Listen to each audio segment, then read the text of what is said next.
Hello and welcome to BlenderTutor.com. My name is Tom Latvies and this is part 2 of my treasure chest texturing tutorial. So let's dive in. There's our beautiful half-finished treasure chest. I'm going to leave it up to you to finish the rest. I'm going to open this now because we're going to start setting up our main scene. So it was about that open. Let's look again. Okay.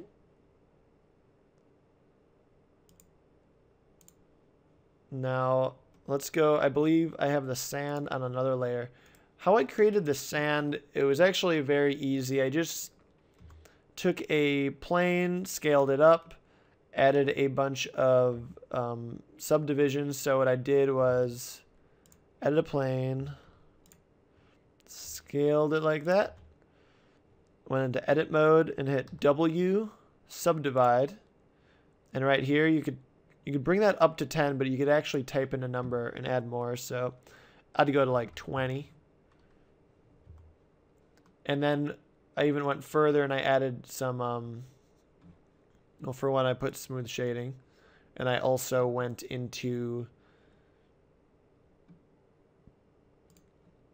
add modifiers, subdivision surface. And I think I brought it up to 2 or 3. But what I did was I went into sculpt mode, and I basically just started drawing. If you turn up the strength, you can start drawing on it. Or if you go, this is on add. If I go to subtract, I could actually start making divots in it.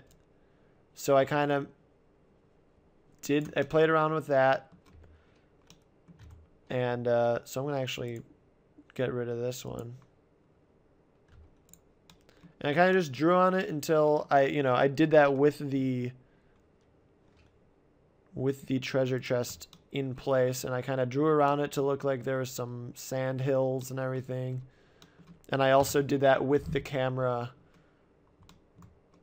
already in place so I could see where I had to cover the scene. So I'm gonna, okay, well, you know what? We actually had to texture the sand still, which, the sand itself is very easy to UV unwrap. It's just one flat piece. So what I did was one moment. Cool.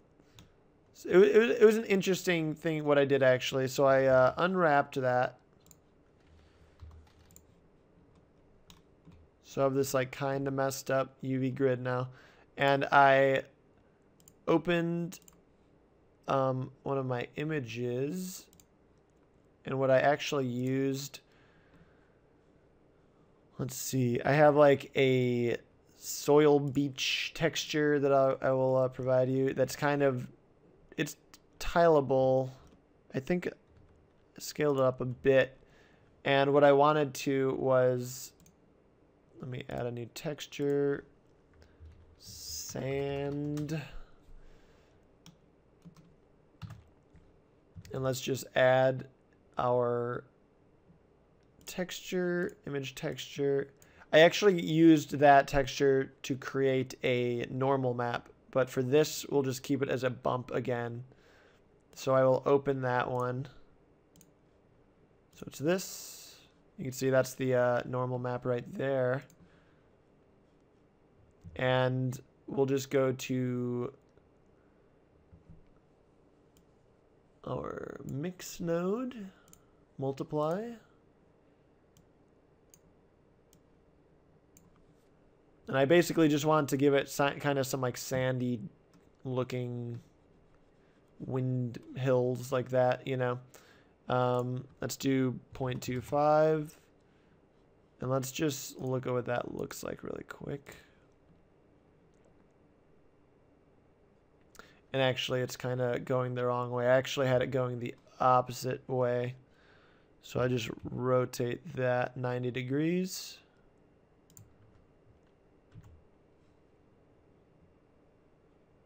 And it's really so subtle, you can barely notice it. I'm going to actually turn that up to like 0.5. There we go. And that's obviously not enough of a texture. So what I did was I used the other seamless sand texture that I had. Open that up. Let's see, seamless desert. And then what I had to do was I took a, where was it? Yeah, I took a mapping node right here. Do not want that there. Nope, go away. Want that there.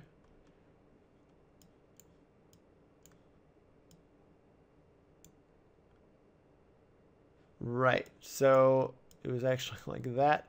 And we're gonna actually also put an input texture coordinate. I put UV right here. And then this vector into here. This is the actual seamless sand texture.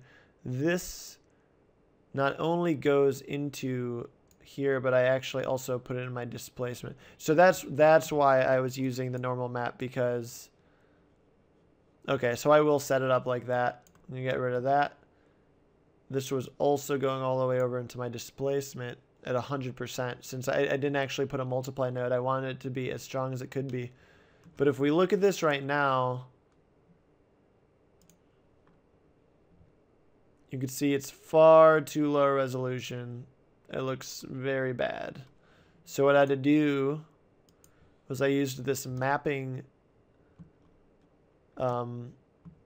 node to scale 18, 18. And now if we go look at that again, it basically just shrinks that size until it is a proper size to look realistic. And as you can see at 100% bump map, that's basically what sand would look like. It's just very bumpy pieces, you know, grainy pieces of sand. So I left it at that, but then here, let's go back in.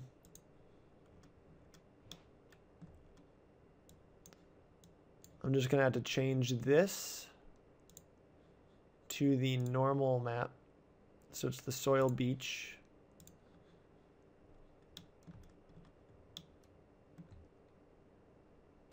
And it's just pretty much as you would expect. I had my normal map right here.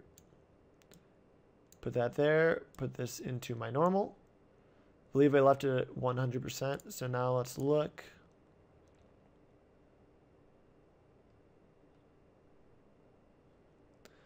I guess I did turn it down a little. That's a little too high right there. It's half that. You know, just subtle enough you could see some lines in it, but I don't want too powerful. But that's pretty much what I did with it. So let's get out of there. Okay, so that's pretty much all the texturing. Oh yeah, let me just show you how to created those alpha masked leaves really quick.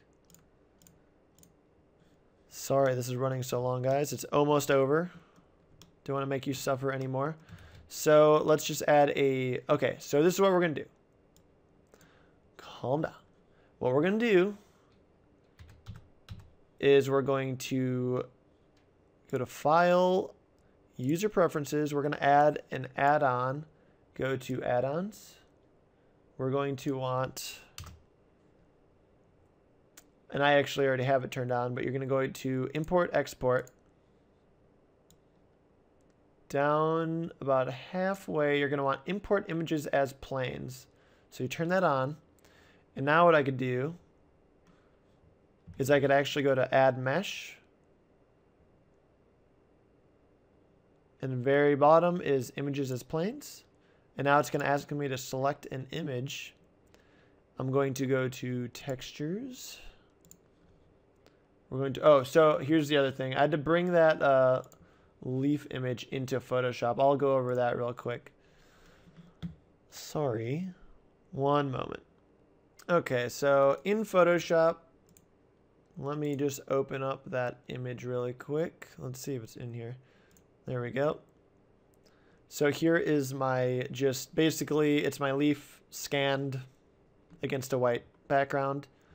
All I did was chose my magic wand tool, selected that. If you hold down shift, you get the little plus sign. You could click on pieces that left out. It looks like it's pretty much got everything I want.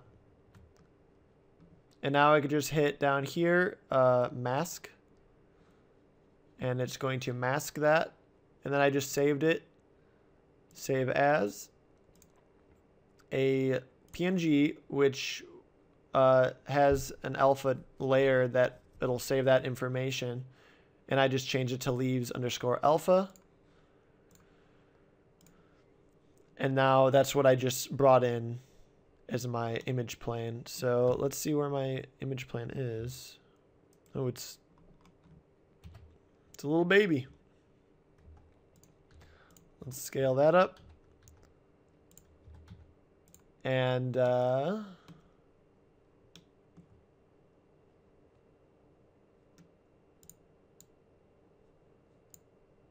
what is this? Okay, so that should be correct actually. So if we look at this right now, okay, so that's mapped correctly at least. And if we go to rendered, you're going to see an issue. And the issue is it's got a big black square around it. So, and you can see the shadow is not working properly. So what we need to do, it's very simple. We'll just add a transparent node. And make this bigger. Oh, come on. There we go. We're almost done. So we have that. We're going to add a mix shader. Combine those. And we're going to take our alpha value and put it in the factor value. And if I really wanted to, I could even throw that and put it in the displacement. Although for this, it was such a minor background detail that I didn't do that. But now if we come back and look at this again, we should see a pretty leaf. Oh no, we've got it backwards. So we actually want to switch these two. You want the transparent to be on top, diffuse to be on the bottom. And now you can see I have my proper shadows. I have my nice leaf cut out and floating there in the air like it's magic. All right. So then from there, what I did was I just kind of rotated these around, duplicated one, rotated a little, maybe scaled it down. We could probably use a particle system if we wanted to, but I was just going very quickly.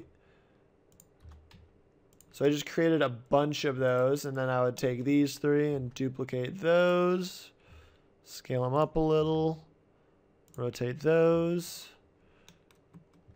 and I just kept on doing that and kept on selecting those.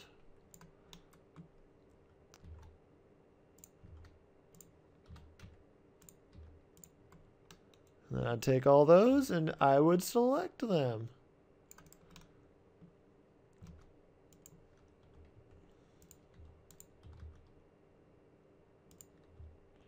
And now if we go look at this, we're going to have nice shadows. It's just, you know, obviously that's not perfect. I took more time than I did just right now, and I spread them out a little more, but I just wanted it to look like it wasn't just on an empty beach. I wanted it to look like there was something interesting off camera. And that is how I did that. And then what I ended up doing was I took one of those planes and I just laid it on the ground so it looked like there was just like a fallen leaf in the sand as well. All right, so now the last little thing. I'm gonna hide all that. I'm just gonna show you really quick how I created all of those coins. So for one, let's take that, scale it down. I'm going to take this box. Okay. One moment. So let's move this. Oop. Move onto layer 1.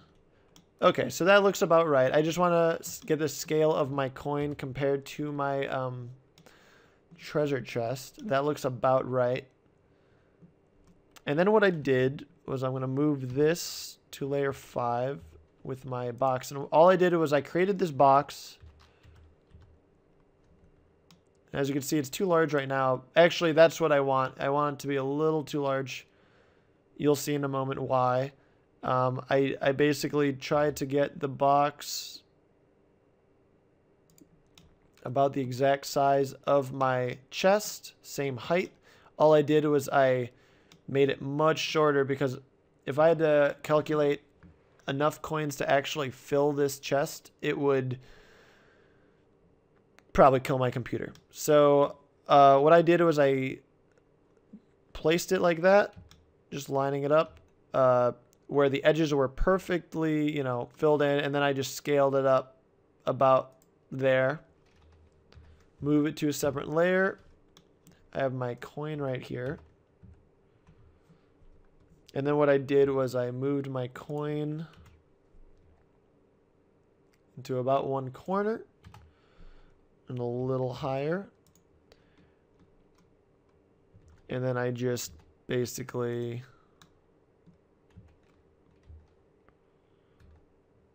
kept on duplicating it.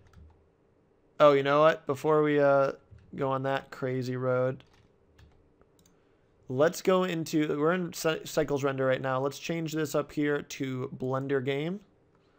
Select our coin. We don't have to worry about materials or anything, but if you go all the way down to physics, I want to change this from static to rigid body. And then down here, I'm going to go to collision bounds, change it to convex hull. And that's all you have to really do with the coin. But then we're going to also take this box right here. You do want it to be static as well. I turned it to static or triangle mesh, but you could also probably have it on convex hull as well. But then over here in attributes, you're going to change the radius to a 0.1.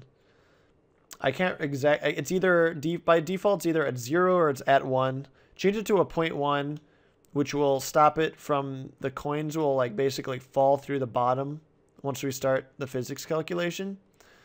And I do not want that. So by changing it to 0.1, it stops it, so a lot fewer of the coins actually drop through. So what I did now is I just duplicated this a bunch of times.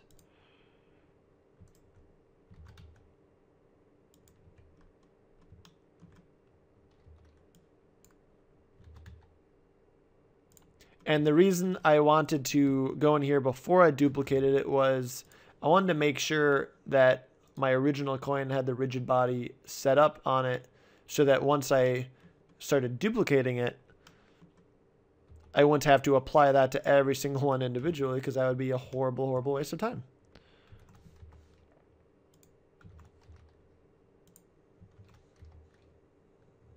Okay.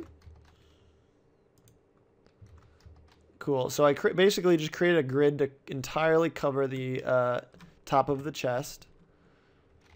And then I took all these and I just duplicated those until I was pretty sure that I had enough. I think that's going to be good for right now. So the next thing we're going to want to do, let me join that. Let me join that. So let's just one time, let's do the calculation and see what it looks like without recording it. So I'm going to save this really quick. First, all you have to do is basically hit P on your keyboard and it will start the simulation. They'll start falling. It'll probably be a little slow, especially depending on your processor. It could take maybe a couple minutes even. But let's see what happens when I hit P. So you can see they're all falling. Oh, they're kind of bouncing around. You can see some coins are falling through, but they will start to settle in a moment. And, you know, so that's basically how it looks. But now, you know, that didn't really help me because... Oh, did I? Oh, you know what? I actually did record that by accident. Oops. Well, anyway, to record it, you had to go up here to Game, Record Animation. I had it checked already. Did not mean to. I'm going to actually delete all of that really quick. I'm just going to... Oh, man, look at that craziness. Okay, so I'm just going to hit that. Delete keyframes. Cool. Go back. So now, with that actually on, I'm going to go back to the first keyframe. Hit P again, and I'm going to record it this time. And I'm just going to leave it for, you know, about 30 seconds. Let it settle. As you can see, though, I can't move the mouse cursor around right now, but the coins are actually about, you know, it looks like an inch or so away from the actual boundaries of the box. That's why I had to make it larger than the actual chest in my real scene. So, okay, so this looks long enough. So what I could do now, you can see I have all these coins down here. I'm just going to delete these from my scene. With this, I will hide it. These, I will also delete. Anything that's basically falling through, I'm going to delete those. And now with all of these, so as you can see, I maybe didn't use quite enough coins. I probably used, I know I used about 300 or so in my original scene. So now I can move these to 1. And I just basically moved them up to the very top of the chest like that. If you look, some of those look like, oh, looks like it's not quite perfectly centered. So I'm going to scale.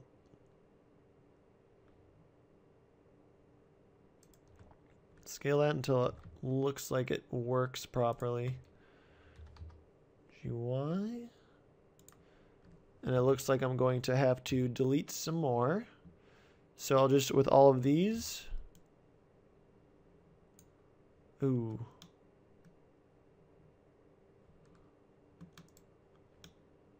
That's no good. Make sure I only have coins selected.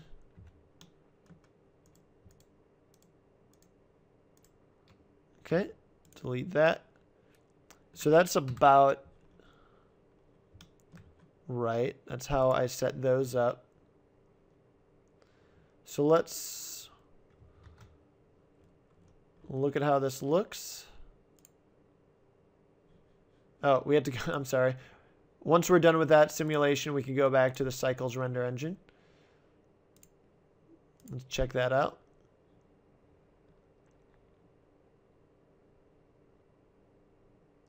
Oh, don't crash on me. Okay. There we go. Our beautiful shimmering gold. With our crazy shadows. So yeah, that's looking about right. I'm getting some nice reflections off my coins. You could see maybe a few of them are still sticking through the wood. I did spend a little bit of time cleaning that up. But once you work on that, you can get it looking nice. The last two things I'll go over before we get into compositing really quickly is just the strength of the sun. I only have one real light in this scene. I have a sun that I'll have in your starter file. And as you can see, the settings, I made it about 4 strength. I gave it a nice golden yellow tint. And I made it very small, so it's a 0.02 for size. And that's giving us the nice, harsher shadows. As far as the camera is concerned, I made it a little longer than the normal. I think the default is 35 focal length, 35 millimeters. I'd change this to 45 just to make it look like it's a little farther away. And then I also put the limits on here so I could add some depth of field. I just put it in the middle of the coins, and then I just change it from radius to f-stop. It's just on 1.0. That gives us a nice subtle depth of field. And the last thing is, in the world settings, instead of using a colored, just default color background, I originally was just using a slight like blue environment setting to simulate the sky. I ended up adding a HDR image to the environment texture. So all you have to do is in the world setting, you'll have to click use nodes, and then in color, I went to environment texture and I selected an image that I have. You could find them, even like a lot of free ones online. I don't think I could provide this one in particular, but I'll try to find some links to some nice free HDRI photos that you could use. But anyway, when you get into the rendered view, it'll look like this.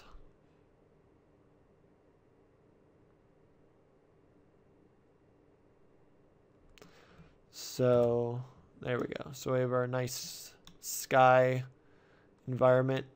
It's giving us some nice subtle, softer lighting, and now instead of these shadows being completely black, they're a little tinted blue, which is, you know, how the sky reacts in real life. And also, what's nice about that is it's giving something for these coins to reflect. All right.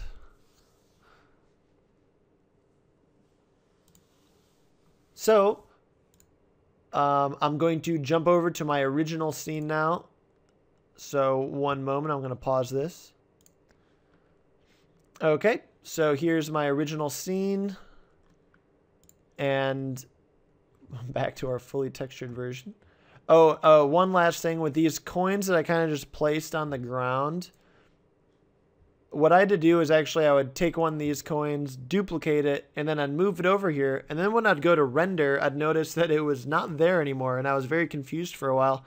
As it turns out, when you move them and you duplicate one of these coins, it's keeping the keyframes of where it is in that simulation. So what I had to do is once I move it down here, once I'm happy with the placement of it, you have to hit I, location, and rotation if you change that as well, so it'll stay in its new spot, or else it'll move back to its original simulated spot. So just remember that. So now I'm going to render this really quick, and I'm going to pause this and render it, and then I'll do it at half resolution. The full version was at 1920 by 1080. I'll just do it at 50%. So I'm going to render this real quick, and then we'll go over compositing. Okay, one more thing to keep in mind. I actually, when I rendered this, even at like full, I think, let's see, my render settings were 1500 samples. In my light paths, I turned on no caustics. Max was set down to 5, minimum was 1. And I still had little fireflies, which are those little images that, let me show you what I mean. In my original renders folder.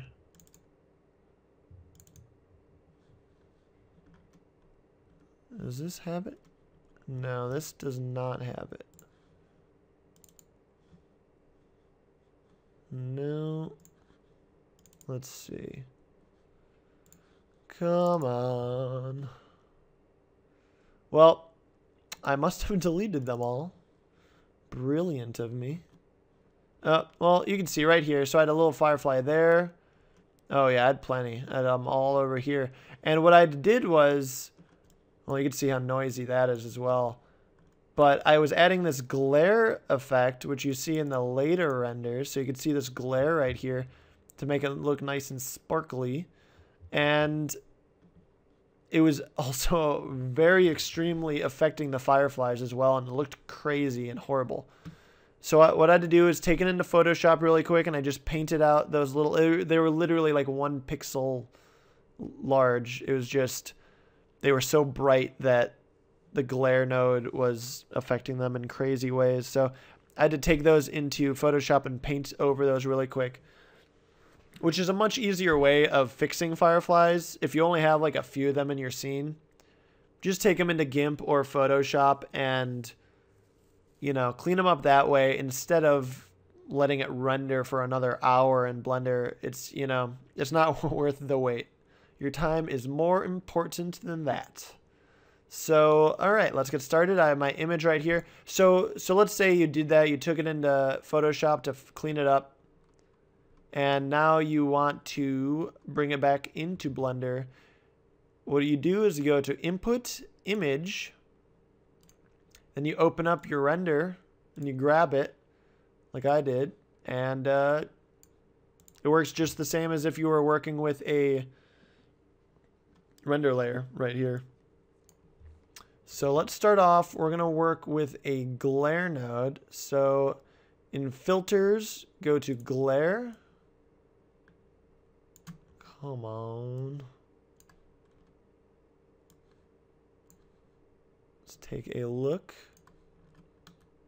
And we want streaks. I had it on high. I had it on 5 iterations. It changes this to 0.5.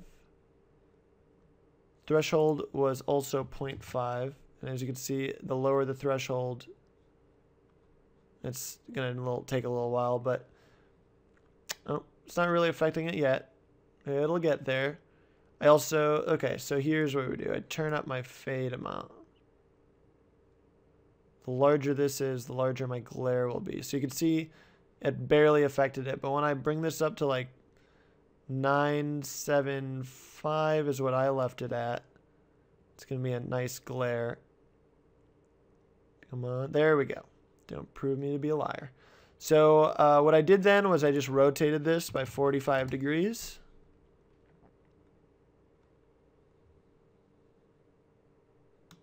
And a cool way to actually view it is if you turn this mix all the way up to 1, it'll show only your glares. It's going to show only the effect.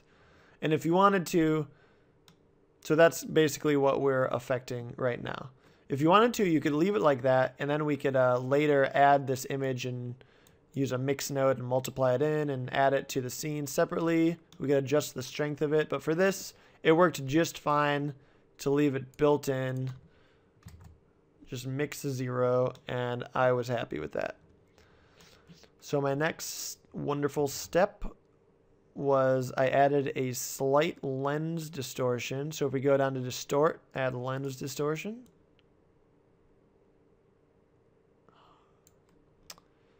So wonderful. Always cooperating.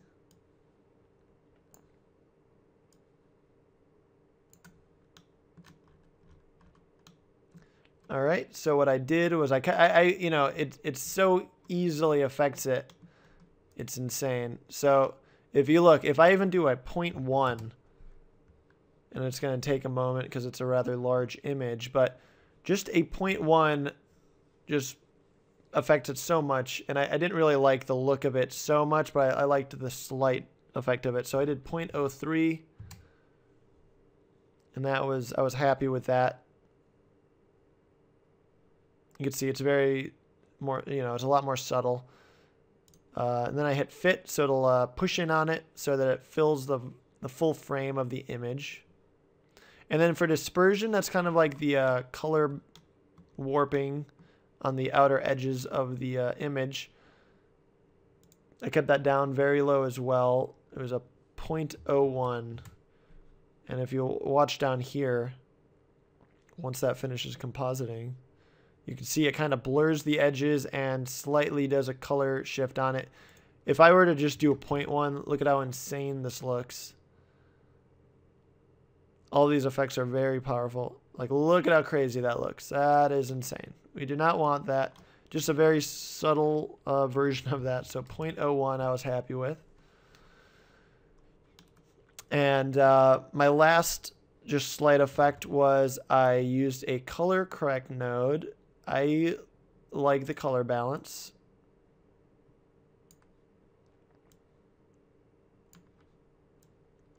And really all I did was, I think I just darkened this a little bit. I like adding a little contrast to my scene, so I darken the midtones and I brighten the highlights. I think I brought that up to about here. If you watch down here, it's gonna, yeah, add a little contrast to the scene. And then all I did was I pushed the mid-tones a little towards the yellows, so it was a little warmer of an image. But then what I did was I pushed the highlights a little towards the blue. Watch that down here again for the full effect. Just adds a little tint to the image. Gave it a color that I was happy with. And the last thing I did to this was I just added a quick vignette. So very easy. Just add another distort node, lens distortion. Add a math node in the converter, math. Choose less than. And then we'll want a blur node. So go to filter, blur, just go to fast Gaussian. So let's connect all of these. Put that in the bottom node right there. Put that right there. Select relative. Okay, so what we'll do is just look at this real quick, how to build this. So what you're going to need some kind of input into the lens distort node. So we can just take our original image. And that doesn't look very good. So what we're going to do is turn up the distortion up to 1. And turn down the value on the math node down to 0. And you can see now that's pretty much a circle. It's got some weird artifacts in it. But when we blur that, I think I blurred it all the way up to like 20% by 20%. You can see now it gives me a nice border for the edges that I can apply. So what I did was I took all 3 of these nodes, and you can hit Control G to make a group. And I just call this vignette. And now if I hit tab, I could close that, so it's much easier to work with in my composite setup. So I'll get rid of that viewer. Now all we need is a color mix. We're going to want a multiply node again, one of our favorites. Add that in the bottom node. Put that up there. And then we'll use the FAC value to adjust how strong that vignette effect is. It's a little strong right there. I think I brought it down to about 0.7, 0.75. Let's let that finish. All right, and that was my finished image right there. That's how I did it. I hope you learned something. Let me know what else you'd like to learn, or if there's something else, you know, about this you'd like to know. The modeling was pretty simple, but if you'd like more modeling tutorials, let me know. Thanks for watching, guys. Sorry that was insane. That was so incredibly long. I'm very sorry. I'll keep the next one nice and short. Bye.